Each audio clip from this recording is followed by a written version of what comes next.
A problem in this country, and what we need is prayer, because the thing is now beyond human consumption as far as I'm concerned.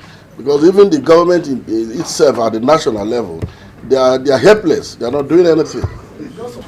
Well, this war cannot stop us from producing presidents. There have been wars in other parts of the country. You never stop them. So this cannot be an excuse for denying us from producing a president of this country in Igbo extraction. Cannot.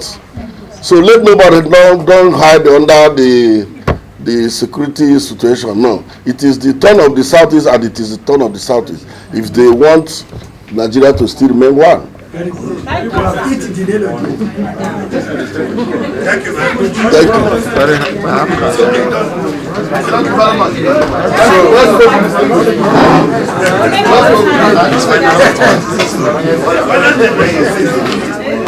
you.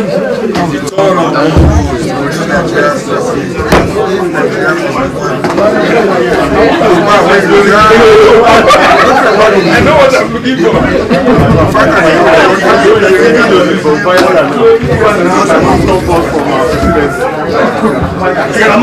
Mr. Taya, that's a